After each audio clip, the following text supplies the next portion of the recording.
por la verdad y por Honduras. Comienza Críticas con Café con Rómulo Matamoros. Hola, ¿qué tal están? Buenas tardes, buenas noches y buenos días. Bienvenidos a Críticas con Café. Hoy es martes 15 de marzo de 2022. Transmitimos desde la capital hondureña Tegucigalpa y Comayagüela, municipio del distrito central. Qué bueno que estén con nosotros. Hoy tenemos variación de noticias, de información y de puntos de vista. Han habido sendas reuniones hoy que luego les vamos a hablar porque son reuniones importantes relacionadas con narcotráfico, relacionadas con extradiciones y relacionadas con veedurías.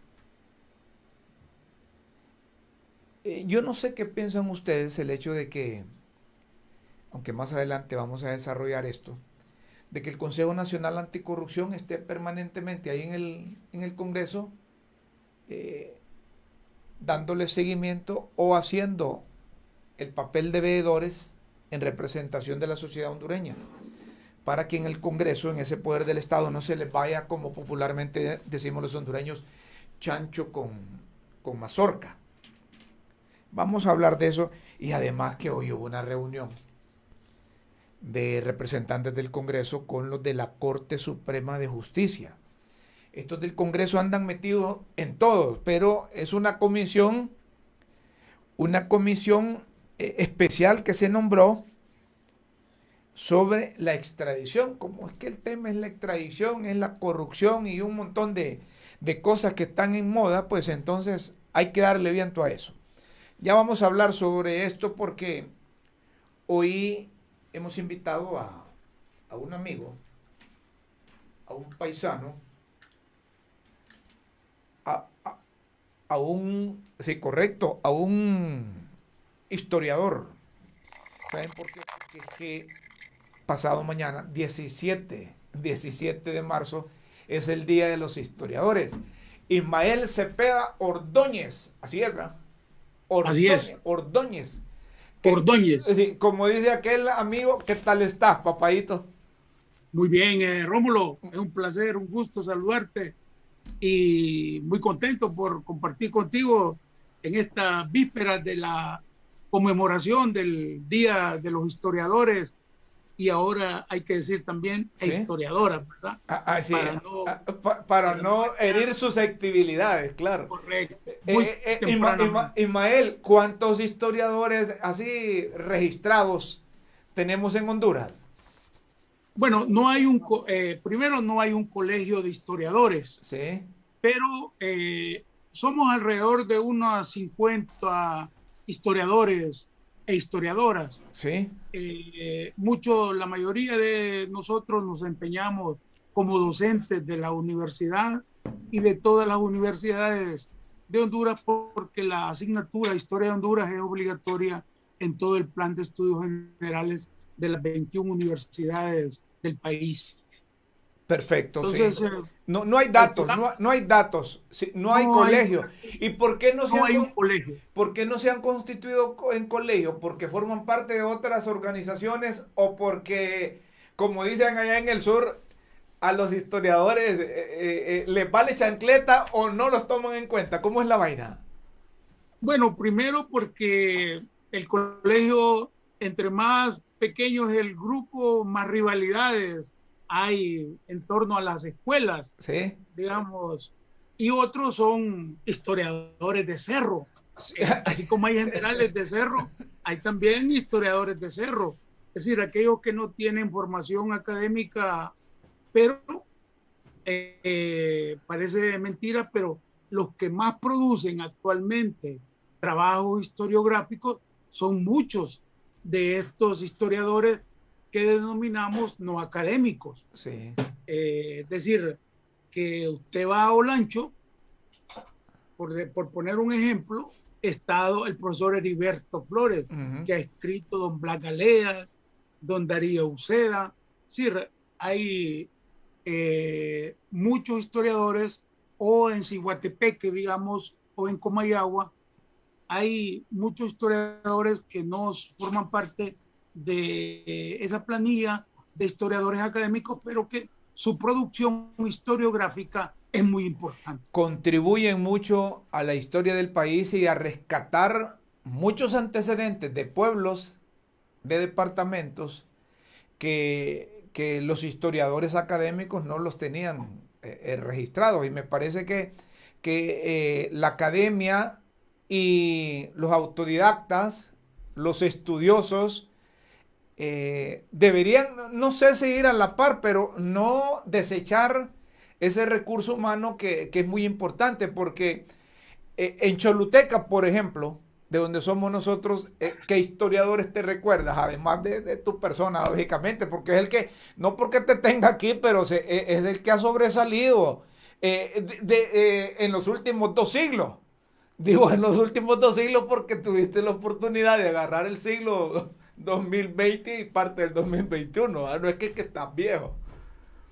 Bueno, ahora tenemos nuestro amigo recordado Miguel Mercado, Sí, que Michel. fue uno de los pioneros en los trabajos de, si bien es cierto, no publicó, que esa es una desventaja que tuvo Miguel, no escribió, pero está David Ojara.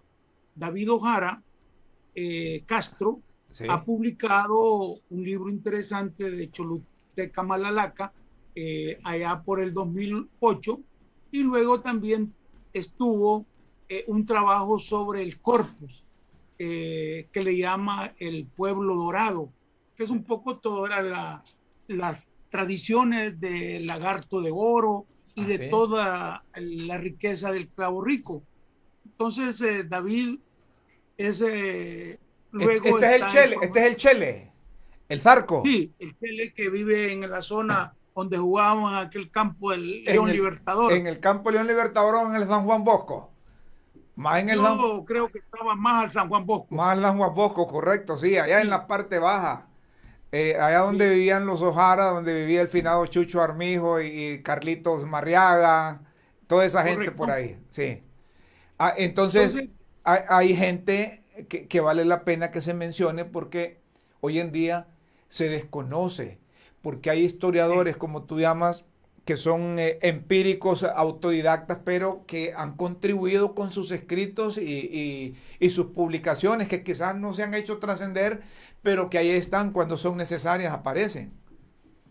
don Joaquín Salinas, ¿te acuerdas de aquel señor que siempre paseaba con un bordón, que era abogado? Él escribió hace unos años, también poco antes de fallecer, un trabajo monográfico de Choluteca. Sí. Recoge tradiciones. Un pariente que también fue de Michel Mercado, el profesor Eduardo Hernández, que es el papá de uno que fue ministro de Economía, que lo recuerda, Darío Hernández, Claro, en tiempos de Ascona. sí, Tú que has cubierto por muchos años la crónica institucional del país, sí me acuerdo. recordarás, él vivía en el Progreso. Por cierto que, Allá era por miembro del cierto que bloque. Darío murió recientemente, ¿verdad? Sí, pero tiene un hermano también que fue oficial del ejército, que él ha seguido la trayectoria del papá, Ah, pero más en el área de la literatura. Él ha publicado algunas novelas y el área de cuentos. Él vive aquí en Tegucigalpa, este oficial, no recuerdo, pero es de apellido Hernández. Pero el profesor Eduardo Hernández escribió una bonito trabajo sobre Choluteca, que la universidad incluso le publicó un, un libro que se titula Las bellezas de Honduras. La editorial en los años 80, la editorial universitaria le publicó Rómulo esa obra, así que ya vamos mencionando. claro. También está el profesor que trabajó mucho en el José Silver Valle, un muchacho joven que escribió una monografía sobre el Instituto José Cecilio del Valle, Sí. de apellido Ordóñez, creo que Ordóñez Aronne, Aronne, correcto. ¿verdad? De la época de Abel Carrasco, Un más poquito atrás. más hacia, sí, Sí. pero creo que él, y luego creo que ahora vive aquí en Tegucigalpa y da clases aquí en el Instituto Central Vicente Cáceres. Ismael, Él, hoy es una fecha 15 de marzo que los cachurecos y los liberales la recuerdan, porque claro, una fecha como hoy nacieron, digo yo, dos toros de la política. Uno identificado hoy en día todavía como dictador, ¿verdad? Porque estuvo en el poder bastante tiempo, don Tiburcio Carías Andino, y otro que fue un político de mucho prestigio, el don Modesto Rodas Alvarado. Don Modesto Rodas Alvarado. Pero aquí tenemos una publicación. A ver, producción, si me la ponen ahí. No sé, fíjate que aquí hay una producción. No sé si tú la tienes. Dice El Nacionalista, que es un semanario político pro Carías. sí, Que se, Choluteca, correcto, que se publicó en Choluteca por parte de Ramón Padilla Cuello. sí, ¿Te, sí, te acuerdas? eh, Mira, sí, el poeta, mira, sí, el mira poeta, que yo no tenía esto, pero aquí los de producción, como andan aguja, aquí me consiguieron esto y dice el Ocholamo ha empezado sus actividades manifiestas en este departamento. Sus trabajos habían sido hasta ahora solamente por lo bajo y bastante indeterminados, tal que hasta se habló de una posible unión con el tostismo. Esta parece no haberse perdido o podido llevar a cabo, aunque en el fondo la mayoría de ambos grupos la ha deseado ardientemente, porque esa sería la única manera de hacer menos notorio su fracaso. Una parte de la introducción publicado el 26 de julio de 1928. Se tiraban 1000 ejemplares y yo creo que solo era, tal vez tú me ayudas, solo era la primera plana, ¿va? No había otra. no, era como un cuadernillo de unas 2 páginas, Ah, como ah, pero un yo no. volante político, eh, que luego en la otra parte siempre estaba lleno con todos aquellos desafectos del partido, de un partido o del otro. Ajá. Es decir, en esa época, para bajarle un poco la moral a los contrincantes, les publicaban que en el corpus, fulanos, sutanos y menganos habían desafecto, digamos, en el caso del Sí. Partido Liberal. Mira que O, aquí aparece una nota, yo no sabía, dice, el 19 del corriente, está hablando del mes de julio de 1928, murió, dice, murió en Namasihue nuestro correligionario y amigo don Manuel Argeñal, quien desempeñaba la alcaldía municipal de aquel pueblo. No, yo te voy a ser sincero, nunca se me cruzó por la mente que un Argeñal había estado de alcalde allí en Namasihue. Pero traemos esto a colación porque estamos hablando de la historia de Honduras y sobre todo de dos personajes políticos, uno nacionalista y el otro liberal. Don Tiburcio Carías Andino. ¿Tú crees que hoy en día el doctor Carías estaría dando resultados así como era su comportamiento, su actitud? no, yo creo que el contexto histórico en que Carías estuvo más de unos 12 años después de su elección, porque hay que establecer, Rómulo, que los primeros 4 años del general fueron, digamos, legales. La, Fueron buenos, decimos fueron nosotros. buenos Ajá, constitucionalmente. ajá. Luego, en el 36, cuando se plantea la elección, el Congreso se convierte en una asamblea constituyente y le prorroga 6 años hasta el 42 para que continúe en el poder. Ahí quedó con 10. Después los otros 6. Los otros 6 ya hasta el 48, digamos, cuando ya van las elecciones, cuando Galvez gana ya para enero del 49. Sí. Pues resulta que hoy realmente sería en la historia no podemos hablar de supuestos. De supuestos, La pero no historia encajaría, ¿verdad? no encajaría al modelo de dictatorial porque las condiciones realmente son más volátiles, son más inflamables, por decirlo de Sí. alguna manera. Es Aún decir, así tuvimos uno, ¿verdad? Porque a 12 años en el poder es un imitador de Tiburcio Carías Andino, el expresidente Juan Orlando Hernández. sí, Juan Orlando básicamente 8. Los dos anteriores fueron los de Pepe Lobo. Correcto. Entonces, pero la única dificultad que yo veo es que los que patrocinan las prolongaciones en el poder de los años 30 y 40, en el caso de Estados Unidos, el Departamento de Estado, hoy realmente le sería bien difícil, como lo comprobó con la cuestión de Juan Orlando, de sostener a alguien más allá de los periodos. El, el constitucionalista español Aranguren, en un prólogo a una obra que se publicó sobre la historia de las constituciones en Honduras, dice en ese prólogo que el mayor error siempre en la historia de Honduras era el tema de la reelección. Y creo que los que asesoraron en aquella oportunidad al expresidente Juan Orlando realmente no conocían. No habían leído el prólogo. Sí. No había de Aranguren, que sí. Cuando uno habla en España de esa figura, Aranguren, realmente es como que estuvieras hablando de Unamuno, de Ortega y Gasset, es decir, un personaje de alto nivel. Entonces, no se sostendría Carías, por más que hubieran corifeos y le aplaudiéramos o regaláramos más bolsas solidarias con él, no tendría cabida a un modelo de esa naturaleza. Ahora, ¿qué pasó con Rodas Alvarado?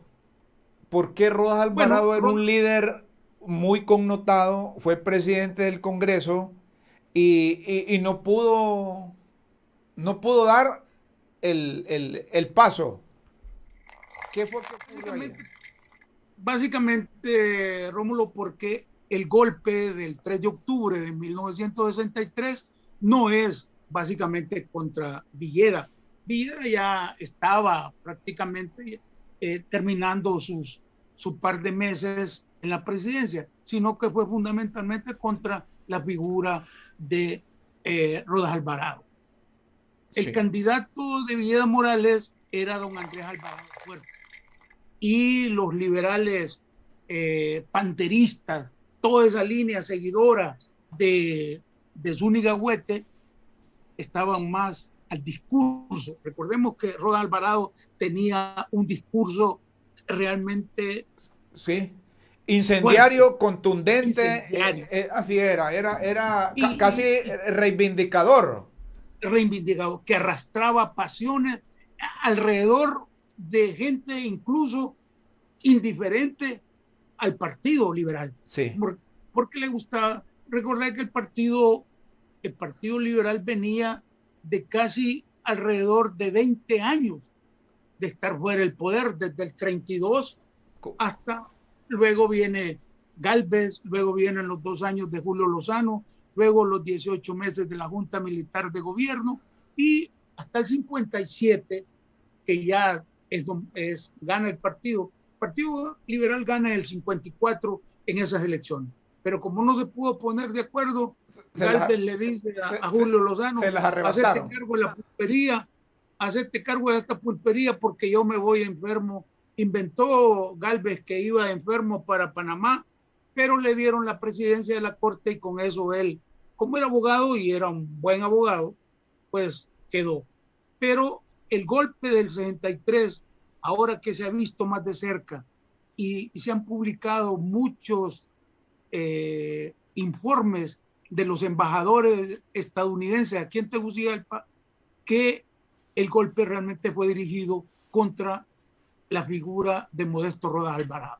Eso prácticamente desanimó al liberalismo porque ya las condiciones en Centroamérica no era para jugar con ese discurso de barricada, ese discurso de faltarán, pinos en Honduras para que... Para colgar a los nacionalistas o colgar, ¿sí? O nosotros vamos por esto, vamos a la venganza. Entonces, ya ese estigma o esa letra que le habían colocado a Rodas Alvarado, pues prácticamente. Y miramos en el 70, cuando el candidato ya del Partido Liberal ya no es Rodas Alvarado, aunque debería ser el candidato, sino que fue Jorge Hueso don Arias. Jorge Hueso Arias, que se rifó con Mochito Cruz, me recuerdo. Correcto. Eso. Y que ganó. Correcto. Bueno, don Jorge iba a ser el electo, pero estaba Zúñiga Agustino en el comité central, y dicen que todo el dinerito que había en el comité central lo utilizó para darle vuelta a los votos allá en Occidente, porque el Partido Liberal con don Jorge Hueso Arias era muy fuerte en Ocotepeque, en Copán y en todo el Occidente, que ahí prácticamente daban una tendencia, si se puede utilizar el término, del respaldo que tenía un candidato liberal. Así es. Sí. Entonces, ya después de eso, Rodas Alvarado, desanimado, ¿verdad?, no volvió a participar. Luego vino el golpe de Monchito de parte de López Arellano en el 72, en diciembre, y luego vino aquel proyecto modernizante de López Arellano, ¿verdad?, de la reforma agraria, de la UAN y de toda la creación de Hondutel, CONADI, el COBANA, la Corporación Hondureña del Banano. Es decir, López Arellano hizo un proyecto, por así decirlo, de refundación del país. Reformista. Reformista. Sí. Y mucho más profundo de lo que realmente hoy, y eso algunos analistas más adelante vieron que fue lo que impidió que Honduras se viera arrastrado en los años 80 a todos esos conflictos militares que sacudieron a Centroamérica en ese momento. ¿Te acuerdas en qué año murió Modesto Rodas Alvarado? En el 79, en julio, ¿verdad? Cuando ya empezaron de nuevo, ya los militares habían dicho con Policarpo Paz García que ellos en una visita a Washington que iban a garantizar las elecciones. Se formó el Tribunal Nacional de Elecciones y luego para el 80 aparece ya la candidatura de Roberto Suazo Córdoba como para la Asamblea Constituyente.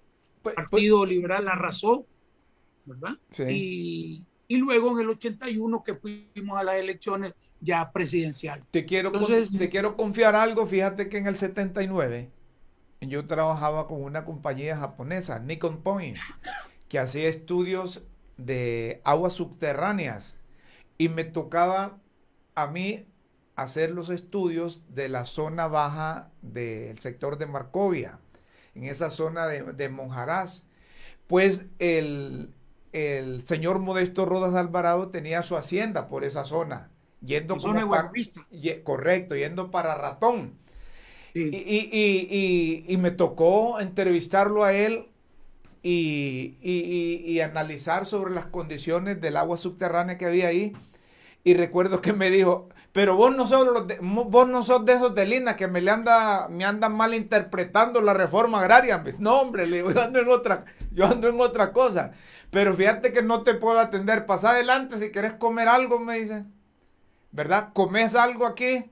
Catín, le dice, llamó al mayordomo que tenía, ¿verdad? Y entonces le dije, mira, atendeme a este muchacho, él te va a dar toda la información, dije, porque él sabe cuántas cabezas de ganado tengo yo, cuántas vacas, cuántos caballos y todo lo demás, porque yo no me acuerdo, este es el que me maneja todo, y me dejó con ese hombre. Con el tal Catín. Yo lo recuerdo porque yo estaba terminando la educación media allá en el sur. Ahora, volviendo al tema esto de la historia, ¿por qué en Honduras somos muy dados a los golpes de Estado? La otra vez hablaba con una gente y decía, ¿cuál es la diferencia entre Honduras y Costa Rica? Me decía que en Honduras han habido más golpes de Estado y esto han significado un retroceso para el país. Por eso es que nosotros estamos muy, pero muy atrás de lo que tiene Costa Rica. ¿Comparten ustedes eso? Bueno, realmente creo que los grupos de poder en Honduras no pudieron resolver sus propios conflictos civilizadamente. Es decir, aquí Si nosotros revisamos desde el primer golpe de Estado que se dio en la vida republicana, que es cuando derrocan a don Dionisio Herrera, el primer jefe de Estado, en 1827, hasta 1932 contamos más de 100 intentonas de golpe de Estado y otros golpes de Estado. El último, obviamente, fue el del 28 de junio, que no pudimos resolver, ¿verdad? Por la vía institucional esos conflictos. Es decir, antes, en el siglo XIX, si un general de Cerro no le parecía el presidente que estaba ahí, se tomaba una plaza, ponía una bandera y se proclamaba presidente provisional. Siempre tenía seguidores, porque lo primero que hacían al llegar a una plaza era pedir un empréstito a los pequeños capitalistas que habían en ese lugar y luego lo repartían entre los seguidores. Eso también fue un mecanismo para ayudarles, porque el presupuesto era raquítico, como hoy que hablamos de 2 billones, de miles de lempiras. Sí. Pero entonces nosotros, el último gran golpe en Costa Rica fue en el 48, ¿verdad? En cambio, nosotros del 48, ¿cuántos golpes de Estado han habido después del 48? Está el del 63, está el del 72, luego está todas las escaramuzas de los militares que se dieron golpes de barraca entre ellos, que a veces no los contabilizamos, pero a López Arellano se lo quitó Melgar Castro, a Melgar Castro se lo quitó la Junta Militar, ¿te acuerdas de Rodríguez? De Víctor Caraccioli, de Pedro.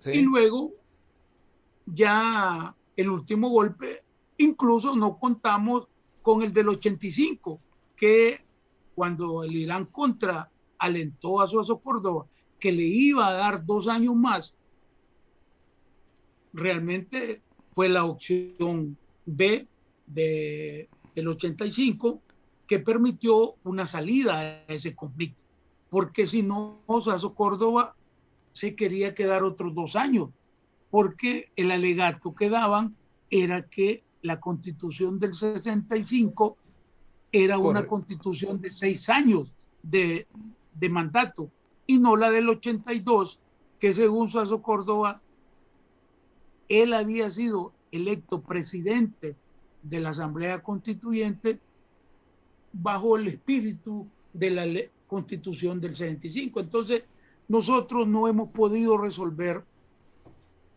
institucionalmente o con los mecanismos de la propia Constitución, porque si tú te fijas, en menos de 2 meses, el Congreso ha debatido varios proyectos de reforma con una junta directiva que no tiene la legalidad necesaria, sí, ¿verdad?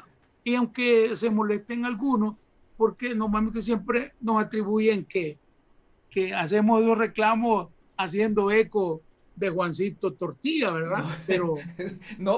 Pero yo soy uno de los que comparto el criterio que me expones en estos instantes en Críticas con Café, de que la Junta Directiva del Congreso Nacional, por todo lo sucedido, no es legal, es panda.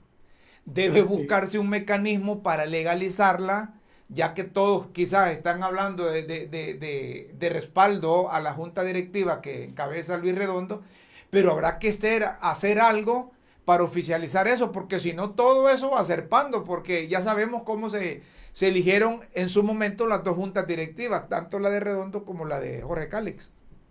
Sí, entonces por eso creo yo que el criterio de algunos historiadores de revisar un tanto el asunto relacionado con la experiencia tica es que, a pesar de los conflictos que han habido, los ticos han logrado encauzar todas estas discusiones en la institucionalidad, lo cual nosotros hemos carecido, no porque seamos tan diferentes a los ticos, simplemente porque no hemos querido aceptar las mismas reglas que nosotros nos impusimos a aceptarlas. Sí, entonces, eso ha hecho que prácticamente el país ande a la deriva de la institucionalidad. Entonces, Modesto Rodas Alvarado ya no fue un político que haya superado ese conflicto del arrastre popular de carácter demasiado fuerte contra el adversario, es decir, de anunciarle al adversario. Sí. Carías tampoco, en eso coinciden ambos personajes. Carías incluso ya de muy edad, porque murió a los 93 años, nació el 15 de marzo de 1876, murió en diciembre del 69. Entonces, aún en esa época, Carías todavía tenía pretensiones de lanzarse a una candidatura presidencial. A los 90 años. A los 90 años. Sí, Carías casi creía que estaba predestinado a morirse en alguna de las sillas de la casa presidencial. Sí. Entonces, porque tenían siempre viejos adversarios. No me asusta creer que hoy, 15 de marzo, hayan llegado varios correligionarios a la tumba de él en el cementerio general a dejarle algún homenaje, alguna ofrenda floral a un hombre que, como todos los hombres, siempre tenemos quienes nos quieran y quienes tampoco nos.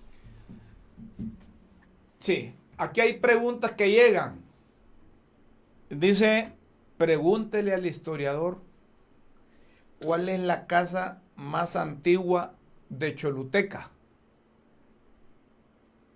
Bueno, yo creo que definitivamente la casa más vieja de Choluteca son las casas que están frente a la Merced.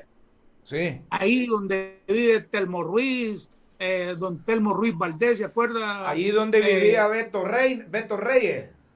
Correcto, esa parte donde está un restaurante ahí, un café. Donde era el casino. Perfecto.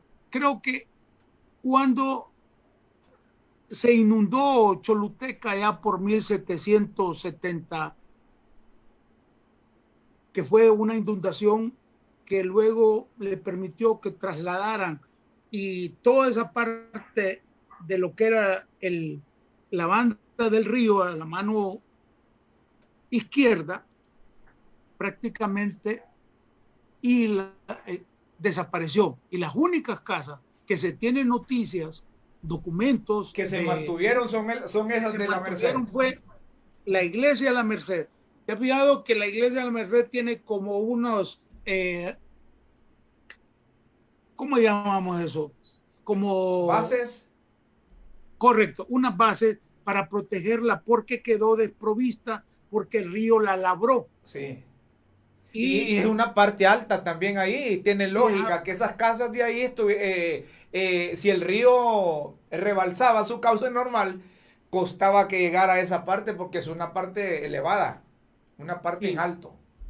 ¿Verdad? Entonces, luego la población fue estableciendo casas en la zona donde hoy conocemos el Parque Valle, porque esa iglesia parroquial, Rómulo, no estaba hecha. Empezó a ser construida como 2-3 años después, como para 1790. Es decir, no habían en ese momento, a finales del siglo XVIII, no habían dos iglesias, solo estaba la Merced. Solo la Merced. Y las casas que estaban alrededor, que algunas las reconocemos hoy, son típicas. Sí. ¿Ves?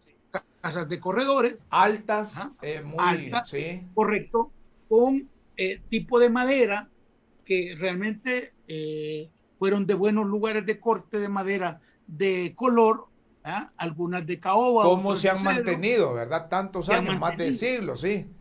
Correcto. Entonces, las casas más antiguas, a mi juicio, es las casas que están alrededor de la Merced. Aquí otra pregunta, aquí entra otra pregunta, dice, mira, es que la gente dice, pregúntele por Mincho Cuello y pregúntele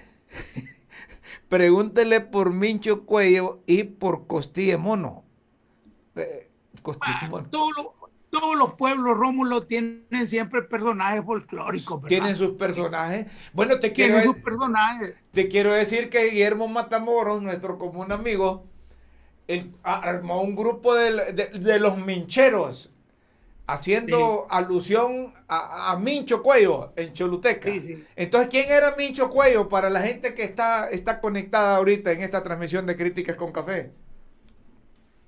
Bueno, era un personaje importante que se llevaba en la zona del casino Choluteca, que trabajó en algún momento, también trabajó con los midenses, con don Julio Midense, y que vivía exactamente bajando hacia el barrio Corbeta, ¿verdad? Hacia la casa de doña Ángela Mía, que ahí tienen, ¿verdad? Sí. ¿Se acuerda? Que está, digamos, al costado de la calle de por medio con lo que es hoy la Policía Nacional. Entonces fue un personaje que le atribuían como es el Urdimales moderno, el Pedro Urdimales, esos personajes que era macho. Sí, de las historietas españolas, ¿verdad? Del siglo XVII, XVIII, y que son recordados más por una jocosidad. Sí. La generación de nosotros, lógicamente, ¿verdad? Escuchaba todo un montón de cosas relacionadas con Mincho Cuello, correcto. Con Mincho Cuello. Y más, un día nosotros estábamos platicando ahí y no reconocíamos que al lado estaba la señora. Y qué terrible. Sí. Porque todas las tonteras que decíamos siendo muchachos nosotros, ¿verdad? La señora las escuchó y después no hallábamos, como dicen, dónde poner el dulce, porque claro, ella de paso nos pegó una reverenda. Sí. Bueno, sí que había gente que decía, ¿por qué no vas donde Mincho Cuello? Mejor que te arregle, decía. Sí. ¿Verdad? Sí, bueno. Terminologías así que usaban para quitarse la presión de alguien.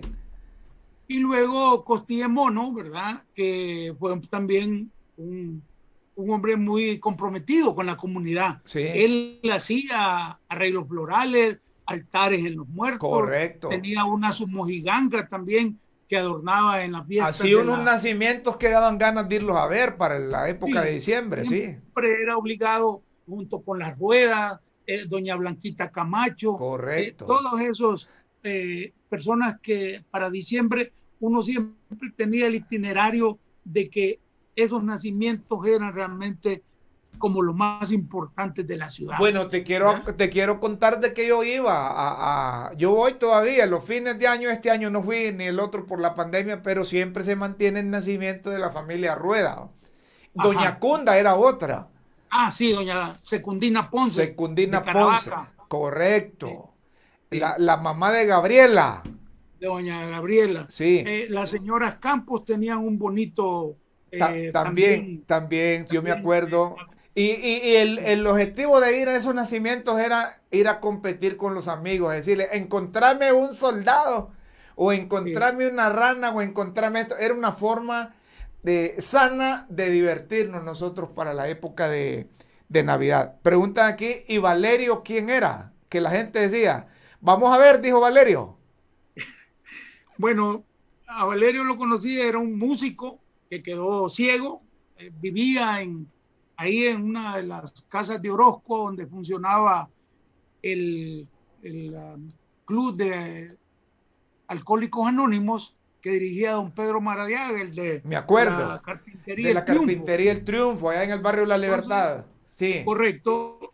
Entonces Valerio era músico, tocaba muy bien acordeón, tocaba también guitarra, pero los últimos años vivía ahí por Las Palmeras, donde fueron los años que yo todavía parece que distinguí algo, pero ya los últimos años vivió en la sede de los Alcohólicos Anónimos. Ahí pasaba y siempre, como él ya había perdido la vista, las personas siempre tenían esa expresión, ¿verdad? Correcto. Vamos a ver, dijo Valerio. Vamos a ver, dijo Valerio. Y siempre andaba, ¿verdad?, con una llave dándole vuelta así, ¿verdad, Valerio? Sí, pero conocía la ciudad mejor que otros que teníamos buenos ojos, ¿verdad? Sí, había un señor de apellido Manzanares que era joyero, que vivía ahí en esa parte frente a nosotros, ahí en el Puerto Rico. Sí. entonces tenía ahí alquilaba El Puerto Rico, el Puerto Rico era de la mamá del finado también Canales, va, de Beto.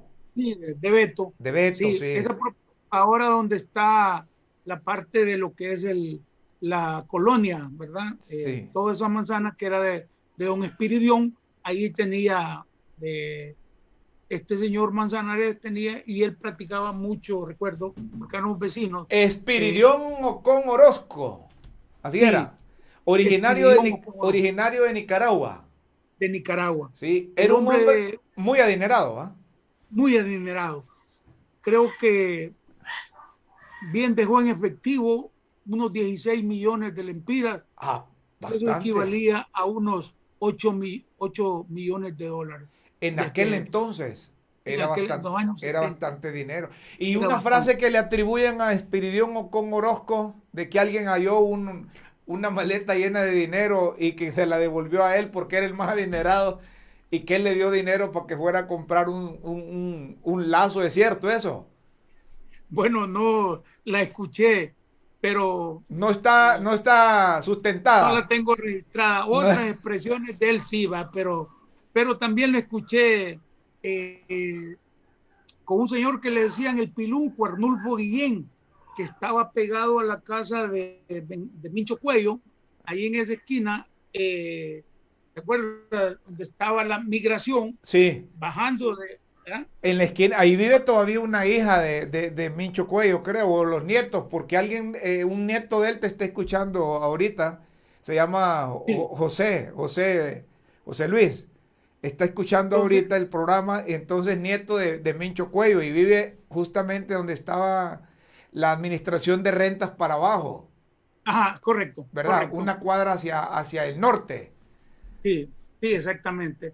Sí. Eh, entonces, don Espiridión era un hombre muy ocurrente, ¿verdad? Es decir, todos los que lo trataron, tenía una marmolina Ajá. con la siguiente frase: Orozco vende todo lo que le compran y compra todo lo que le venden. Así.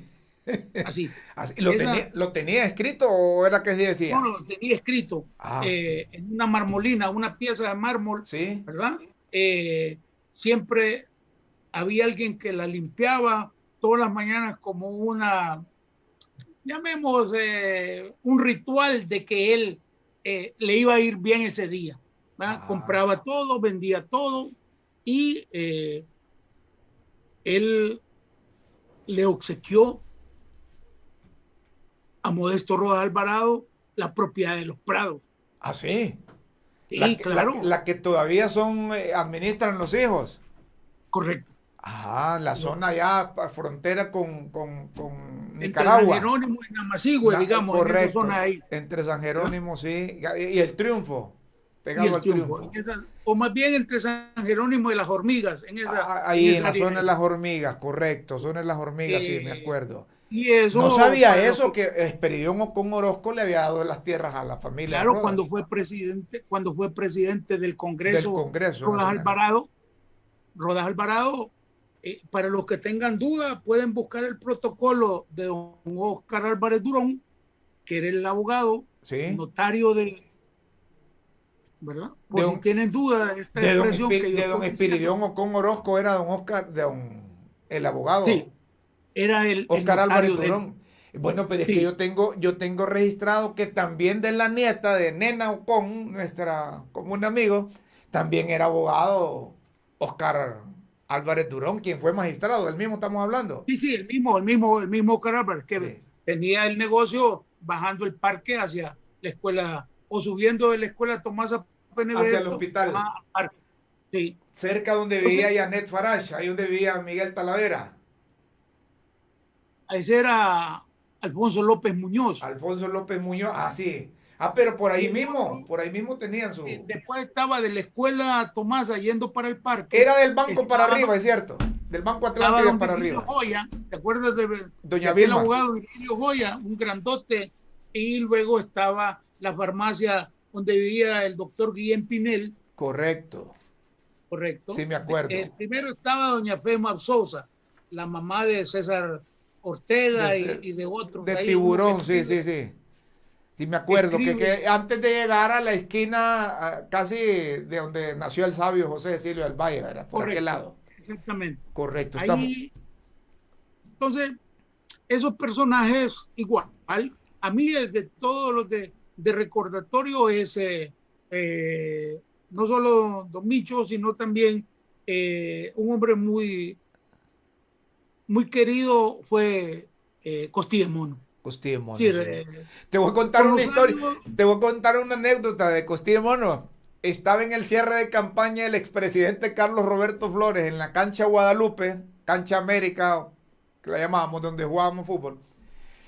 Y entonces estaba en lo mejor del discurso el expresidente Carlos Flores.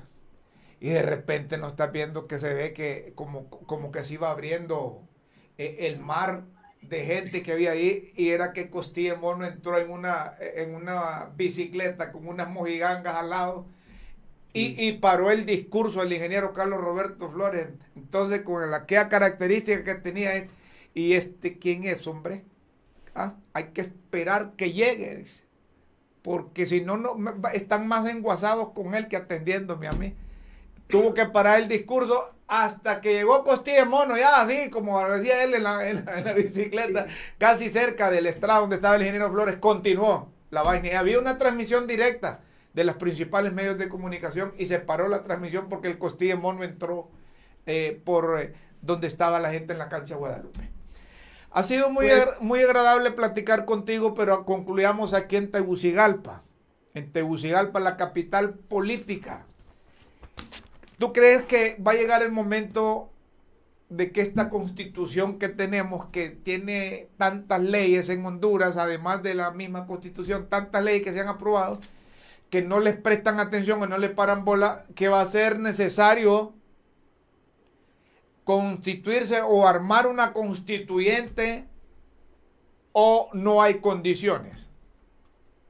bueno, las condiciones siempre se crean. Las condiciones siempre se crean. Yo creo que las fuerzas políticas pueden consensuar un nuevo proyecto de constitución que garantice nuevos derechos sociales, nuevas garantías, ¿verdad? Que muevan un poquito más dinámica la institucionalidad de Honduras. Entonces, yo lo que veo, y la experiencia en la historia inmediata nos demostró, que cuando es una iniciativa del Poder Ejecutivo, siempre huele a reelección. Es decir, siempre todas las iniciativas, y no solo de Mel, la cuarta urna, también la tuvo en el pasado, ¿verdad? La experiencia de Carías, la misma experiencia de otros como Manuel Bonilla, también Olanchano, don Francisco Bertrán Olanchano, Luis Bográn de Santa Bárbara, José María Medina de Gracias, Medinón, o Santo Guardiola de aquí de Tegucigalpa. Entonces, cuando vienen iniciativas de reelección de nuevas constituciones y parten del Ejecutivo, siempre tienen olor a la reelección. ¿Cómo quitar eso de reelección y que la gente piense en función de que llegó el momento de no seguir parchando la Carta Magna, sino que crear una nueva constitución sin que vaya contaminada con eso de la reelección? Porque por eso es que la gente no se identifica con eso de la reelección, porque dice, no, con eso de una nueva constitución o una constituyente, porque, como tú bien lo dices, suena a reelección, que quiere quedarse quien está en el poder. O promoviéndola. No, yo creo que podríamos, un primer mecanismo es constituir una comisión de alto nivel que permita contratar constitucionalistas verdaderamente interesados en un nuevo modelo de refundación del Estado de Honduras. El único de los problemas es que siempre vamos a meter los mismos que han estado involucrados. Entonces no tenemos modelos. Una de las fallas que todos los analistas pudieron observar en la cuestión de la cuarta urna es que Mel nunca tuvo un proyecto de constitución en aquella época. Y todavía hoy en día tampoco lo tiene. Él inventa, como toda la habilidad que tiene, para tirar naranjas aquí, termina fresas allá, mandarinas por el otro lado, pero él no tiene una visión completa de un modelo de constitución. ¿A qué Estado nosotros queremos aspirar? Porque Algo así como que sabe que es necesario llegar, pero no cómo llegar. Correcto. Así. Entonces, ese tipo de mecanismos son Rómulo, los que uno debe plantearse. Si uno tiene una idea de futuro de la nación y es, como tú dices, una constitución 1000 veces parchada, es con 1000 veces que te va a dar más errores. En cambio, un modelo constitucional que nos figure qué tipo de sociedad o qué tipo de Estado aspiramos todos los hondureños, con todo gusto me parece que sería un mecanismo para impulsarlo. Caso contrario, vamos a incurrir en los mismos errores que hemos estado a lo largo de estos últimos 20 años prácticamente. Nosotros inauguramos el siglo XXI con las reformas constitucionales que quiso promover el presidente Ricardo Maduro. Se lograron unos, otros no. Después pasamos a los modelos de la cuarta urna y luego a todo este esquema. Y vimos que la reelección, los resultados han sido contundentes. Si el Partido Nacional no hubiera insistido en la reelección o la dirigencia de Juan Orlando no hubieran insistido, el resultado no hubiera sido tan catastrófico como el que aconteció el 28 de noviembre. Es decir, totalmente de acuerdo. El presidente Juan Orlando, aquello que era alegría el 2014, en el 2013, en noviembre, o el 17, se convirtió en lo que hoy es, una tragedia. El pensador alemán Guillermo Federico Hegel tiene una frase: la historia se repite 2 veces. Una vez es como tragedia y otras veces como farsa. Perfecto. Entonces, yo abogo por un nuevo modelo del Estado con las fuerzas más importantes, no los que gritan como un diputado Sandoval de Valle, un muchacho imberbe que lo que menos sabe y creo que no ha leído la Constitución del país, ¿verdad? A ir a gritar a una asamblea representativa de la soberanía, no del libre, sino de todos los hombres. Es decir, yo no importa por quién haya votado o el otro, lo importante es el respeto que debo tener como ciudadano hacia las autoridades y que ellos están obligados también a respetar. Totalmente de acuerdo. La soberanía popular. Entonces yo creo que, Rómulo, que el Estado de Honduras debe tener ya un modelo hacia el cual nosotros aspiramos. Porque uno debe verse, nosotros, ¿acaso no admiramos un montón de muchachos, grandes jugadores, ¿verdad? Que nosotros quisiéramos de nuevo volverlos a ver, que fuimos a muchas actividades y de alguna manera tú eres un ejemplo bien claro de toda una trayectoria a lo largo de casi más de 30 años en el periodismo y desde cuando estabas en Radio Ferguson con tus primeros pininos, ¿verdad? Hasta hoy en una de las emisoras insignes de este país de más de 70 años y que conduces un programa. Y eso es una figura de un modelo de lo que nosotros debemos aspirar. Si uno puede decirse, yo me puedo figurar en algún momento como modelo de tal cosa. Entonces el Estado de Honduras en un marco constitucional debe tener realmente a qué modelo de Estado aspiramos hoy en este siglo XXI los hondureños. Perfecto. Muchas gracias, Ismael.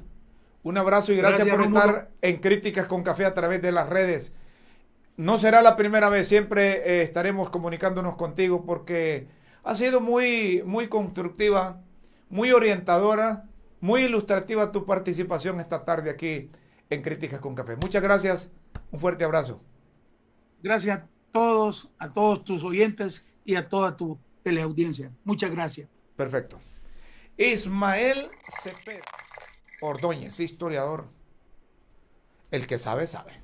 Nos separamos unos instantes aquí en Críticas con Café. Luego volvemos para el cierre. Le dimos todo a esto porque estamos de acuerdo con el trabajo que realizan los historiadores. No están organizados, pero contribuyen mucho al país. Y pasado mañana será... Seguimos, señoras y señores, en Críticas con Café. Estuvo muy ameno la conversación con el historiador. Y eso último que dijo yo creo que es de destacar, lo relacionado con la constituyente. Llegaron los miembros de la Comisión del Congreso a la Corte Suprema de Justicia, se reunieron con el presidente de ese poder del Estado y ahí les dijeron que hay 32 órdenes de extradición. Hay 32 órdenes de extradición. Ahora, si hay tantas órdenes de extradición, ¿qué ha pasado? O falló la Corte o falló la policía. No puede ser. No puede ser. Dicen que en esa reunión se presentó un informe de las actuaciones realizadas en los procesos de extradición que se han ido presentando a la Corte Suprema de Justicia a través de la Secretaría de Relaciones Exteriores. Cuando un poder judicial dice que hay 32 órdenes de captura, lo que faltó aclarar es si es que ellas tienen las órdenes de captura o que no los han podido capturar. Y a estas alturas debería de haber un informe pormenorizado quién o cuáles autoridades son los responsables de haber capturado esos 32. Porque es inconcebible que el Poder Judicial diga que hay 32 órdenes de extradición y que no se ha podido capturar. A mí me parece que algo raro hay ahí. Algo no encaja ahí. Algo no encaja. Que el Poder Judicial diga a saber cuánto tiempo atrás las tienen y que digan que todavía tienen esas 32 órdenes de captura. Hoy también los del Congreso recibieron a los del Consejo Nacional Anticorrupción. Yo no sé si es conveniente que estén permanente los del Consejo Nacional Anticorrupción haciendo veedurías ahí. Entonces, con eso se está violando la independencia del poder del Estado. Aunque quieran los directivos de ese poder del Estado decir que es que están abriendo el Congreso al pueblo hondureño, me parece que bien el papel que hace Consejo Nacional Anticorrupción desde su trinchera. ¿Por qué tienen que meterlo ahí? ¿O es que acaso dudan de ese poder del Estado, de los que están ahí? ¿Ah? ¿Dudan lo que están haciendo o lo que van a hacer? Que necesitan tener ahí al Consejo Nacional Anticorrupción. Entonces así van a reclamar también otras organizaciones no gubernamentales su presencia ahí en ese poder del Estado y no van a caber. Por ahí les van a aparecer otras organizaciones y con igual derecho que el Consejo Nacional Anticorrupción que quieren estar ahí en veedurías. Miren, si ahora no se puede esconder absolutamente nada. Toda irregularidad que se haga en un poder del Estado sale a luz pública. Claro, hay unos que las esconden, ¿verdad? Por conveniencia. Hay algunos que se hacen los papos cuando hay cosas irregulares, callan o dan instrucciones a quienes las publican que no lo digan. Eso no es posible en pleno siglo XXI. Qué rápido se fue la tarde. Ya me están diciendo en producción que terminamos el programa. Perfecto, los esperamos mañana. Sí, cierto, son las 6:02. Los esperamos mañana de 5 a 6 de la tarde en Críticas con Café a través de las redes sociales. De lunes a viernes transmitimos desde la capital de la República de Honduras, Tegucigalpa y Comayagüela. Por hoy es todo. A nombre de todo el equipo que conforma Crítica con Café, nos despedimos. Buenas tardes, buenas noches y buenos días.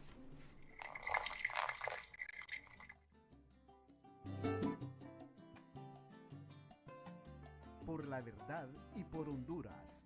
Finaliza Críticas con Café con Rómulo Matamoros.